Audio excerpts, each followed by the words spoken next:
नमस्कार, आप देख रहे हैं अपना उत्तर प्रदेश। मैं हूं आपके साथ सचिन चौहान। खबरों में आगे बढ़ते हैं बड़ी खबर के साथ। और फिलहाल ये बड़ी खबर गाजीपुर से सामने आ रही है। गाजीपुर में बीएनएसएस की धारा 163 लागू कर दी गई है। शांति व्यवस्था को लेकर यह धारा लागू की गई है और किसी भी तरह के कार्यक्रम पर पूरी तरह से प्रतिबंध है। जुलूस, कार्यक्रम, प्रदर्शन, कैंडल मार्च, ये कुछ भी नहीं होगा। इस पर पूरी तरह से रोक लगा दी गई है। सांसद संगीता बलवंत ने डीएम को बकायदा पत्र लिखा था। शांति व्यवस्था को लेकर डीएम को यह पत्र लिखा गया था, जिसके बाद यह धारा लगाई गई है। तो फिलहाल ये बड़ी खबर से आपको अपडेट करा रहे हैं। शांति व्यवस्था बनी रहे, माहौल खराब ना हो, इसी को लेकर यह धारा लागू की गई है। और गाजीपुर से फिलहाल ये बड़ी खबर सामने आ रही है। और जो धारा है वो लगाई गई है, बीएनएसएस की धारा 163 लागू की गई है। शांति व्यवस्था को लागू किया गया है और किसी भी तरह का कोई भी कार्यक्रम नहीं होगा, कोई भी मार्च नहीं निकलेगा।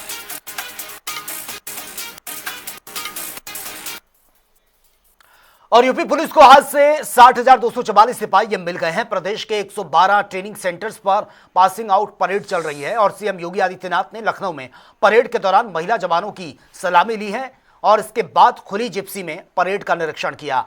मुख्यमंत्री योगी आदित्यनाथ ने कहा कि आज यूपी पुलिस देश की बेहतरीन पुलिस बल है। 2017 में प्रशिक्षण की क्षमता मात्र 3,000 थी। 60,000 का प्रशिक्षण यूपी के केंद्रों में ही किया गया और 303 की बजाय इंसास राइफल से प्रशिक्षण दिया गया है। 60,244 आरक्षी भर्ती में अपने 9 माह का व्यावसायिक प्रशिक्षण पूर्ण करने के उपरांत आज इस दीक्षांत परेड का वे हिस्सा बने हैं।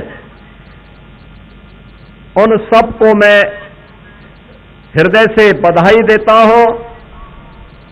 इस शानदार परेड के लिए उनका अभिनंदन भी करता हूं। उनके सभी प्रशिक्षण स्टाफ के साथ ही विभिन्न केंद्रों में जो पर्यवेक्षक हैं, उनके द्वारा जिस समर्पण भाव के साथ इन नवनियुक्त पुलिस आरक्षियों को प्रशिक्षण दिया है। और गाजीपुर में पिछड़ी जाति की लड़की के साथ हुए सामूहिक दुष्कर्म और उसकी मौत के मामले में सियासत गर्मा गई है। सपा सांसद डिंपल यादव ने इस घटना को बेहद दुर्भाग्यपूर्ण बताया। डिंपल यादव ने आरोप लगा दिया कि प्रदेश में बेटियां सुरक्षित नहीं हैं। जब न्याय की मांग की जाती है तो प्रशासन संवेदनहीनता की हदें पार कर देता है। गाजीपुर की क्या घटना घटी अभी, जहाँ पे कश्यप समाज की लड़की का बलात्कार भी हुआ और साथ में उसे मार भी दिया गया। और जब डेलीगेशन गया तो वहाँ के गांव वालों ने पथराव किया, पुलिस पे पथराव किया, डेलीगेशन पे पथराव किया। आज तक की लोकतांत्रिक इतिहास में इस तरह को कभी देखने को नहीं मिला है कि कोई डेलीगेशन गया हो और जो जनता है, जो वहाँ के लोग है, वर्चस्ववादी जो लोग है, वही पथराव कर रहे हैं, वो भी पुलिस पे पथराव कर रहे हैं। और पुलिस नामजद नहीं करा पा रही है। आश्चर्य की बात तो यह है कि अभी तक नामजद नहीं कराया कि किसने पथराव किया है, बल्कि पूरे कैमरे में रिकॉर्डिंग्स है पुलिस के पास। तो आखिरकार पुलिस क्यों नहीं कार्य कर पा रही है अपना, क्यों पुलिस पिट रही है? फर्रुखाबाद में होमगार्ड भर्ती परीक्षा जिले के 19 केंद्रों पर यह चल रही है और परीक्षा के दूसरे दिन यानी कि आज सुबह से ही अभ्यर्थी केंद्रों पर पहुंचना शुरू हो गए थे। और जैसे ही 8 बजे अभ्यर्थी लाइन में लगे, जहां पर मैनुअल सघन चेकिंग और मेटल डिटेक्टर से चेकिंग भी हुई है। इसके बाद केंद्र में उनको एंट्री दी गई। आपको बता दें कि परीक्षा के लिए जिले में 19 केंद्र बनाए गए हैं, जहां आज परीक्षा का दूसरा दिन रहा है। उत्तर प्रदेश होमगार्ड भर्ती परीक्षा का आज दूसरा दिन है और सुबह पहली पाली के जो अभ्यर्थी हैं वो परीक्षा केंद्रों पर पहुंच रहे हैं। हमारी मौजूदगी इस समय बद्री विशाल डिग्री कॉलेज परीक्षा केंद्र पर है, जहां अभ्यर्थियों की लाइन लगी हुई है, जो आप मेरे पीछे देख सकते हैं। बता दें कि होमगार्ड भर्ती परीक्षा में हरदोई, कन्नौज, कानपुर, इटावा, औरैया समेत अन्य जनपदों से अभ्यर्थी आए हुए हैं, जो बीती शाम को भी फर्रुखाबाद कुछ पहुंच गए थे, जिन्होंने रोडवेज और फर्रुखाबाद रेलवे स्टेशन पर शरण ली थी और सुबह ही परीक्षा केंद्रों पर पहुंच गए हैं। उनकी सघन चेकिंग की जा रही है, मेटल डिटेक्टर और जो मैनुअल सर्चिंग है वो की जा रही है। अभ्यर्थियों को इस समय प्रवेश दिया जा रहा है और पुलिस प्रशासन की तरफ से परीक्षा को सकुशल संपन्न कराने के लिए सुरक्षा के कड़े इंतजाम किए गए हैं। भारी पुलिस बल प्रत्येक केंद्र पर लगाया गया, साथ ही मजिस्ट्रेट और स्टेटिक मजिस्ट्रेट की तैनाती की गई है। फिलहाल जो अभ्यर्थी हैं वह परीक्षा केंद्रों पर पहुंच रहे हैं और उन्हें प्रवेश दिया जा रहा है। वीडियो जर्नलिस्ट के साथ अमोद तिवारी, जनता टीवी फर्रुखाबाद। और famous social media influencer Shadab Jakati एक बार फिर से विवादों में है। दरअसल मेरठ के हापुड़ रोड स्थित ग्रैंड स्क्वायर कॉम्प्लेक्स में अपने ज्वेलरी शोरूम जकाती ज्वेलर्स के उद्घाटन के दौरान बिना किसी परमिशन के रोड शो निकाला और सड़क पर जाम जैसी स्थिति हो गई। यह भी उन पर आरोप है। पुलिस ने जकाती के खिलाफ मुकदमा दर्ज किया। आपको बता दें कि शादाब जकाती ने अपने नए शोरूम की ओपनिंग के मौके पर एक विशाल मेगा रोड शो यह किया, जहां पर भीड़ बेकाबू होने पर शादाब जकाती की सुरक्षा में लगे निजी बाउंसर्स ने हाथों में डंडे लेकर युवाओं को खदेड़ना भी शुरू कर दिया। देखिए, ये आज दोपहर को सूचना मिली थी 112 पे कुछ लोग जो जाम में फंसे थे, उनके द्वारा ये सूचना दी गई थी। तो थाना नौचंदी के क्षेत्र में बर्ड स्क्वायर बिल्डिंग है, जहाँ पे जकाती ज्वेलर्स है, जिन्होंने उद्घाटन करने के लिए शादाब जक्ती नाम के सोशल मीडिया इन्फ्लुएंसर को बुलाया गया था। लेकिन शादाब जक्ती द्वारा ना ही प्रशासन से परमिशन नहीं की, ना ही पुलिस से परमिशन नहीं की, और बिना अनुमति के इन्होंने आज जो वहाँ पे उद्घाटन समारोह में जाने के समय अपने अदर जो इनके सोशल मीडिया इन्फ्लुएंसर थे उनको भी बुला लिया था, जिसके कारण वहां जाम की स्थिति उत्पन्न हुई थी और भीड़ ज्यादा मात्रा में हो गई थी, जो धारा 163 BNSS का उल्लंघन है। और साथ ही में पुलिस ने जो भी तहरीर है उसके आधार पर पुलिस ने इनको अभी बुलाया है बातचीत के लिए, और वहां मौके पे तुरंत पुलिस ने पहुंच के जाम खुलवाया और वहां पे मौके पे शांति व्यवस्था बनाई। और आगे बढ़ते हैं बड़ी खबर के साथ। फतेहपुर से यह बड़ी खबर सामने आ रही है। गैस सिलेंडर रिसाव से भीषण आग लगी है। आग की लपटें देखकर ग्रामीणों में अफरा तफरी मच गई। चपेट में आने से 4 लोग इसमें झुलस गए हैं। कड़ी मशक्कत के बाद आग को कंट्रोल किया। हुसैनगंज थाने के पिलखनी गांव की घटना यह बताई जा रही है, जिसमें 4 लोग झुलस गए हैं।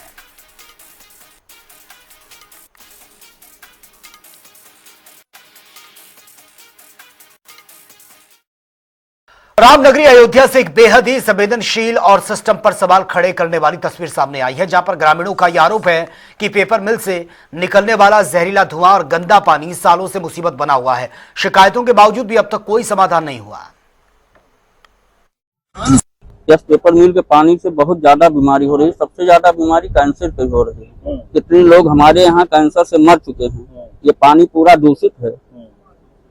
गंदा नाला का जो पानी जा रहा है, ये 2-3 गांवों को जोड़ते हुए जा रहा है। सब बहुत परेशान हैं। गांव में समस्या है, इस पेपर मिल का जो पानी आता है बहुत दूषित है। जानवर भी जाते हैं, पीते हैं तो बीमार हो जाते हैं, मर भी जाते हैं।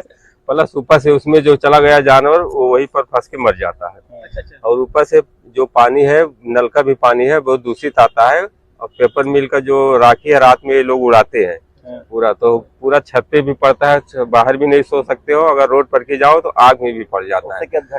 इस पेपर मिल से पानी से यहाँ जो बोरवेल हो रहे हैं उनसे दूषित पानी आ रहा है, और जो है बच्चे बीमार हो रहे हैं। कैंसर से कई लोग इस गांव में प्रभावित हुए, मर भी गए। तो और जो यहाँ से जो भूसी उड़ती है उससे भी आँख में जाती है, तो बच्चों को बहुत दिक्कत होती है और बड़ों को भी। और अगर भूसी पड़ती, डॉक्टर पास जाने के बाद पैसा लगाना पड़ता, तब जाके वो निकलता है। शिकायत आप लोगों ने कहीं किया? शिकायत क्या करे, कहीं सुनवाई कोई सुनता ही नहीं, कोई आता नहीं। आप पूछ रहे थे, हम आपको बता रहे हैं। उत्तर प्रदेश में पड़ रही भीषण गर्मी ने जनजीवन को प्रभावित कर दिया और खासकर अयोध्या में हालात ज्यादा चुनौतीपूर्ण बने हुए हैं। और इसी को देखते हुए राम मंदिर में दर्शन के लिए आने वाले श्रद्धालुओं की सुविधा के लिए विशेष व्यवस्थाएं भी की गई हैं। मंदिर परिसर में छाया, शीतलन सुविधाएं और साथ ही सहायता केंद्र भी बनाए गए हैं। देश भर की तरह उत्तर प्रदेश में भी भीषण गर्मी पड़ रही है। अयोध्या जैसे शहरों में जनजीवन अस्त व्यस्त हो रहा है। इसे देखते हुए अधिकारियों ने राम मंदिर में दर्शन करने वाले श्रद्धालुओं की सुविधा के लिए खास इंतजाम किए हैं। उन्हें चिलचिलाती धूप से बचाने के लिए मंदिर परिसर में छाया, शीतलन सुविधाएं और सहायता केंद्र बनाए गए हैं। ये हमने रास्ते पर सब जगह कैनोपी लगा दिया है। हाँ, थोड़ा बहुत जहाँ बचा है वहाँ हम मैट बिछा रहे हैं। कूलर सब जगह लगा है, वाटर कूलर भी लगा है, पंखे के कूलर भी लगे हैं और सब जगह पंखे लगे हैं। छाया है, ORS दे रहे हैं, जिनको कष्ट होगा उनको ORS भी देते हैं हम। और अलग अलग स्थान पर हमने हेल्प डेस्क भी खड़ा किए हैं। किसी को आवश्यकता पड़ेगी तो उसका उपयोग जरूर कर सकते हैं। श्रद्धालुओं का कहना है कि भीषण गर्मी के बावजूद इन व्यवस्थाओं से उन्हें दर्शन करने में काफी सुविधा हुई है। ये पहली बार आए हैं, बहुत अच्छा लगा और ऐसा मतलब प्रतीत हुआ कि मानो सब कुछ मिल गया। व्यवस्थाएं बहुत अच्छी हैं यहाँ की, और एसी रूम भी है, यात्री सेवाओं के लिए बहुत सारी चीज़ें हैं। यहाँ भी मतलब रसोई जो है कंटिन्यू चलता रहता है। आप लोग आइए, जो भी आए आराम से दर्शन हो जाते हैं। गर्मी के मौसम में बहुत अच्छा व्यवस्था है। मौसम विभाग को राज्य के ज्यादातर हिस्सों में अगले कुछ दिनों तक लू चलने का अनुमान है, लिहाजा अयोध्या में भी हाल फिलहाल में गर्मी से राहत के आसार नहीं हैं। तो चलिए बात होगी तमाम खबरों की ताबड़तोड़ अंदाज में। लखनऊ में साल 2025 बैच के पुलिस आरक्षियों का दीक्षांत परेड समारोह। सीएम योगी ने परेड में महिला जवानों को सलामी उनकी दी है। यूपी पुलिस को मिले हैं 60,000 सिपाही। खुली जिप्सी में सीएम ने निरीक्षण किया। सीकर में उत्तर प्रदेश के उप मुख्यमंत्री ब्रजेश पाठक ने खाटू शाह मंदिर में पूजा अर्चना कर आस्था व्यक्त की है और प्रदेश की सुख समृद्धि की कामना की। कटारिया कांड को लेकर सियासत गर्मा गई है। मंत्री ओम प्रकाश राजभर पीड़ित परिवार से मिले हैं। सरकार ने परिवार को 5 लाख रुपए आर्थिक सहायता भी दी। पीएम मोदी का 29 अप्रैल को यूपी का दौरा है। गंगा एक्सप्रेस वे का करेंगे उद्घाटन से 3 दिन पहले यातायात पूरी तरह से बंद। बीजेपी प्रदेश अध्यक्ष पंकज चौधरी तैयारियों का जायजा। 30 अप्रैल को विशेष यूपी विधानसभा सत्र। महिला सशक्तिकरण अधिकारों को लेकर चर्चा की जाएगी और महिला सुरक्षा अधिकार जैसे मुद्दों पर भी भागीदारी पर चर्चा संभव। सदन में पेश होंगे कई महत्वपूर्ण अध्यादेश। अयोध्या में चिलचिलाती गर्मी से श्रद्धालुओं को राहत देने के लिए प्रशासन ने फॉगिंग और एंटी स्मोक गन से पानी का छिड़काव किया, जिससे भक्तों को मिली है बड़ी राहत। बुलंदशहर में खुर्जा में जन्मदिन पार्टी के दौरान जिम में केक लगाने को लेकर विवाद के बाद फायरिंग हुई है। 3 लोगों की मौत। इलाके में डर का माहौल। सदर कोतवाली क्षेत्र के धुरी कोट गांव में संदिग्ध परिस्थितियों में नाबालिग युवती का शव घर में फंदे से लटका मिला। पुलिस ने शव को कब्जे में लिया। जांच। अलीनगर थाना क्षेत्र के लौंदा गांव में मजदूर के घर में भीषण आग लग गई है। पूरा सामान जलकर राख हो गया। बछड़े की मौत, भैंस गंभीर रूप से झुलस गई। मथुरा कोतवाली क्षेत्र के आरएस गेस्ट हाउस में पुलिस ने छापेमारी कर अनैतिक देह व्यापार गिरोह का भंडाफोड़ कर दिया। 4 युवतियां और 3 युवक आपत्तिजनक स्थिति में पकड़े गए। अंबेडकर नगर के जैतपुर थाना क्षेत्र के आशापार गांव में घर के बाहर सो रहे युवक की खून से लथपथ लाश मिली है। गर्दन पर चोट के निशान है। जांच कर रही है पुलिस। अकबरपुर कोतवाली क्षेत्र के मेडिकल कॉलेज गेट के पास कूड़ेदान में लगभग 20 सप्ताह का भ्रूण मिलने से सनसनी। पुलिस ने शुरू किया जांच। खंगाले जा रहे हैं सीसीटीवी फुटेज। ग्रेटर नोएडा के खायुदपुर में खुले नाले में किसान की भैंस गिरने से हड़कंप मच गया है। ग्रामीणों ने बचा दिया। प्राधिकरण पर लापरवाही के आरोप। फतेहपुर के चांदपुर थाना क्षेत्र के धमना खुर्द रोड पर पुलिस और बदमाशों के बीच मुठभेड़ हुई। ऑपरेशन लगड़ा के तहत 25,000 के इनामी हिस्से शीटर धर्मवीर के पैर में गोली लगी। सहारनपुर विकास भवन में धरने के दौरान सुहेल देव भारतीय समाज पार्टी के जिलाध्यक्ष सुरेश कुमार कश्यप पर महिलाओं के साथ गाली गलौज के बाद जमकर मारपीट। वीडियो सोशल मीडिया पर वायरल। सहारनपुर के देवबंद क्षेत्र में पाहुपुर बिचीटी गांव में 10वीं की छात्रों के बीच वर्चस्व को लेकर विवाद के बाद फायरिंग हुई है। 2 छात्र घायल हो गए। 4 हिरासत में हैं। पुलिस जांच कर रही है। बदायूं में संदिग्ध हालतों में किशोरी ने घर में फांसी लगाकर आत्महत्या कर ली है। खबर मिलते ही परिजनों ने किशोरी को जिला अस्पताल में पहुंचाया। डॉक्टर ने मृत घोषित कर दिया। मथुरा में गौ माता को राष्ट्रीय दर्जा देने की मांग उठ रही है। फलारी महाराज ने पीएम मोदी को अपने खून से एक पत्र भी लिखा है और मांग की। हिंदुओं की धार्मिक भावनाओं से जुड़े मुद्दों को लेकर यह मांग की। सहारनपुर में मौलाना कारी इसहाक गोरा ने एक वीडियो जारी कर एक्स मुस्लिम सलीम वास्तविक की गिरफ्तारी पर बयान दिया। कहा इस प्रकरण ने व्यापक स्तर पर चर्चा को जन्म दिया। मथुरा में बेटी की शादी से पहले पिता की दर्दनाक मौत। बंदरों के हमले से छत से गिरकर मौत हुई है। थाना फरा क्षेत्र के पीगरी गांव का पूरा मामला। छत पर गेहूं सुखाने गया था व्यक्ति। सहारनपुर में वर्चस्व को लेकर छात्रों में कानसूनी के बाद फायरिंग हुई है। गोली लगने से 2 छात्र गंभीर रूप से घायल। घायलों को अस्पताल में एडमिट किया गया। पुलिस पूरे मामले की जांच में जुटी। फर्रुखाबाद में 9 माह के बाद 470 रिक्रूट पुलिस विभाग में शामिल हुए हैं। पुलिस लाइन में भव्य पासिंग आउट परेड का आयोजन किया गया। परेड के दौरान जवानों ने अनुशासन और जोश का परिचय दिया। चंदौली के चकिया में 16 लाख की टप्पेबाजी का 12 घंटों में खुलासा। अंतरराज्यिक और या फिर गिरोह के 7 सदस्यों को पुलिस ने गिरफ्तार किया। पूछताछ चल रही है। कानपुर देहात में आयोजित हुआ दीक्षांत परेड समारोह। मुख्य अतिथि के तौर पर पुलिस लाइन पहुंचे। पुलिस उप महानिरीक्षक 9 महीने बाद आयोजित हुई पासिंग आउट परेड। डीआईजी साहब रशीद खान ने ली परेड की सलामी। बदायूं में तेज रफ्तार बाइक की टक्कर से बुजुर्ग की मौत। घटना से परिवार में कोहराम मच गया। खबर मिलते ही मौके पर पहुंची है पुलिस, कर रही है जांच। सहारनपुर में चार्जिंग के दौरान मकान में भीषण आग लग गई है। हादसे में कई ई रिक्शा जलकर राख हो चुका है। खबर मिलते ही मौके पर पहुंची है पुलिस।